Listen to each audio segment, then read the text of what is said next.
পেছন থেকে আজকের গল্পটা একটু শুরু করতে চাই। নুসরাত, আমাকে একটু বলবেন, আমি খুব কৌতূহলী বিষয়টা জানতে, ডিবি অফিসে আপনারা যে নুডলস খাচ্ছিলেন সেই নুডলস খাওয়ার গল্পটা যদি একটু বলতেন। আরো প্রশ্ন আছে আমার এই বিষয়ে।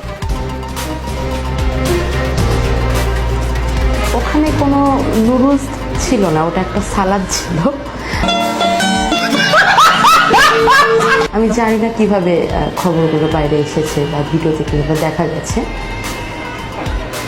কিন্তু কথা হচ্ছে যে আমরা ওখানে খাইনি, আমাদেরকে জোর করে খাওয়ানো হয়েছে। জোর করে খাওয়ার ছবি ভিডিও করা হয়েছে।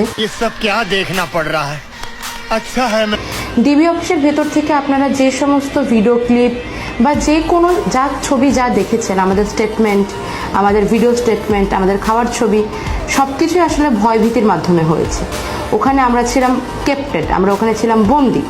বন্দিকে দিয়ে মানুষ আসলে যা খুশি তাই করিয়ে নিতে পারে। ভয়ভীতি কিরকম দেখাতো, মানে কি বলতো আসলে যে না খেলে কি হবে? না খেলে কি হবে এরকম ভাবে তো আসলে বলে না, কিন্তু বিষয়টা হচ্ছে আপনি যখন মাঝরাতে আপনাকে তুলে নিয়ে যাবে, আপনার পরিবার থেকে আপনাকে বিচ্ছিন্ন করবে, পুরো দেশ থেকে আপনার যোগাযোগ বন্ধ হয়ে যাবে, এবং সেখানে আপনি কখন ছাড়া পাবেন, আদৌ পাবেন কিনা, এগুলো আপনি জানতে পারছেন না। এই জিনিসটা, এই আবহটাই আসলে যথেষ্ট ভীতিকর।